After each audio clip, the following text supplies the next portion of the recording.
జ్యోతిషాస్త్రరీత్యా ద్వాదశ రాశుల్లో 12వ రాశి అయినటువంటి మీనరాశి మిత్రులారా, మీరు పూర్వభాద్ర నక్షత్రం 4వ పాదం, ఉత్తరాభాద్ర నక్షత్రం 1, 2, 3, 4 పాదములు, రేవతి నక్షత్రం 1, 2, 3, 4 పాదాలకు జన్మించిన మీరు మీనరాశి వారిగా పరిగణించబడుతున్నారు. ఈ యొక్క ఆగస్టు 2024 శుభాశుభ ఫలితాలు అంటే ఏళ్నాడు శని 12వ స్థానంలో సంచరిస్తూ మీనరాశి మిత్రులకు ఈ యొక్క మీనరాశి వారి నెల మొత్తం కొన్ని విషయాల్లో జాగ్రత్తగా ఉండాలి. సమాజంలో తిరిగేటప్పుడు వ్యక్తులతో జాగ్రత్తగా ఉండాలి. ఈ రాశి వారికి గ్రహ సంచారం అనుకూలంగా లేనందున వలన మిశ్రమ ఫలితాలు గోచరిస్తున్నాయి. శని నెలంతా 12వ ఇంట్లో తిరోగమన స్థితిలో ఉన్నారు. రాహు నెల మొత్తం రాశిలో ఉండడం, దేవగురు బృహస్పతి అంగారడితో 3వ ఇంట్లో కూర్చోవడం, సూర్యుడు 5వ ఇంట్లో ఉండడం, ఆగస్టు 22 నుండి తిరోగమన బుధుడు 5వ ఇంట్లోకి ప్రవేశించడం కొంచెం జాగ్రత్తగా ఉండాలి. కుజుడు 3వ ఇంట్లో ఉంటాడు. ఈ నెల ప్రారంభం నుండి చివరి వరకు శని 12వ ఇంట్లో తిరోగమన స్థానంలో ఉంటూ బుధుడు మరియు శుక్రుడు శ్రద్ధ వహించాలి, ఆందోళన కలిగిస్తూ ఉంటారు. కొంచెం గందరగోళంగా ఉంటుంది. ఉద్యోగంలో సహోద్యోగుల నుంచి సహకారం అందకుండా ఉంటుంది. చేపట్టిన పని అంతా కూడా మందకోడిగా జరుగుతుంది. నిరుద్యోగ ప్రయత్నాలు విఫలమవుతాయి. జాగ్రత్త.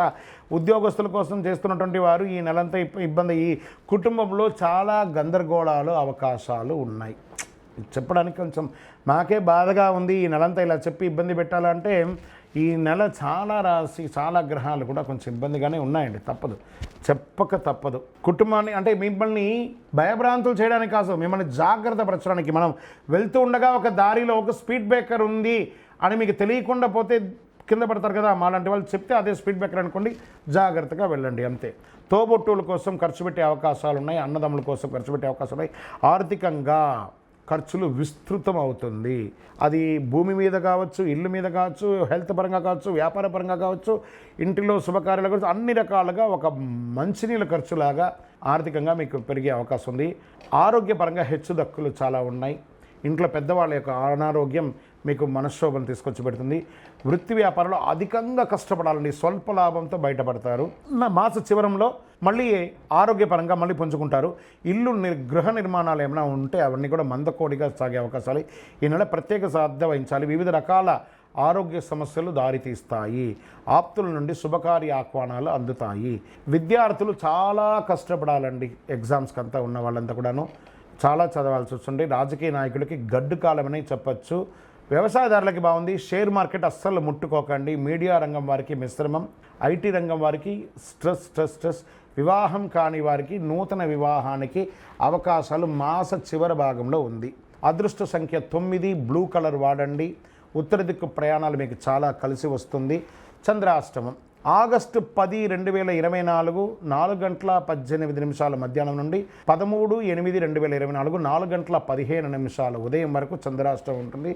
తస్మాత్ జాగ్రత్త. ఈ 2 రోజులు ఆల్రెడీ నెలంతా జాగ్రత్త ఉండాలి. పర్టికులర్ ఈ 2 రోజులైతే చాలా జాగ్రత్తగా ఉండాలి. దైవ చింతన పెరుగుతుంది. చాలా అద్భుతమైనటువంటి పరిపక్వత్వం వస్తుంది. గురు భగవానుడు కాస్త బాగుండా మీకు మిగతా గ్రహాలని కొంచెం ఇబ్బంది పెడుతున్నాయి కాబట్టి చాలా పరిపక్వత పొందుతారు. అందులోనూ అలంకార ప్రియులుగా ఉన్నటువంటి మీనరాశి మిత్రులారా కాస్త కాస్మెటిక్స్ అన్నిటికీ కూడా దూరంగా ఉండడానికి ప్రయత్నం చేయండి. అది స్త్రీ పురుషులు ఎవరైనా కూడా. ఎదుటివారితో మాట్లాడేటప్పుడు చాలా జాగ్రత్తగా ఉండండి. మీ వయస్సు ఎంత ఉందో అన్ని దీపాలు దక్షిణామూర్తి లేదా గురు భగవానుడు ఎవరైతే ఉన్నారో అక్కడికి వెళ్ళండి. శని భగవానుని ప్రార్థన చేయండి. నవగ్రహాలకి ప్రదక్షిణం చేయండి. మీ కులదేవత ప్రార్థన చేసి వారి దగ్గర పోయి మీ వయసు ఎంత ఉంటే, సపోజ్ మీ వయసు 21 వయసు అనుకోండి, 21 దీపాలు పెట్టండి. 40 వయసు అనుకోండి, 40 దీపాలు ఒకటే చిప్పులో ఒత్తులు వేసి నువ్వుల నూనె వేసి వెలిగించండి. ఆ దీపం కరుగుతూ ఉండగా మన దోషం అంతా కరుగుతుంది. సరే, ఈ నెల మీరు చాలా ముఖ్యంగా చేయాల్సినటువంటి పరిహారం ఏమంటే సైలెంట్గా ఉండడం. ఏ విధమైనటువంటి కొత్త వ్యాపకాలకి వెళ్లకుండా ఉండడం మంచిది. ఆహారపు అలవాట్లు అదుపులో ఉండాలి. కాబట్టి చాలా జాగ్రత్తగా ఉండండి. మీ యొక్క వ్యక్తిగత జాతకం తెలుసుకోవాలనుకుంటే మా కింద కనబడుతున్నటువంటి నంబర్కి మీ యొక్క పేరు, date of birth, time of birth, place of birth WhatsApp చేయండి. ఇంకనూ ఆనందంగా ఉండడానికి చిరునవ్వుతూ ఉండండి. ద్వాదశ రాశి మిత్రులారా,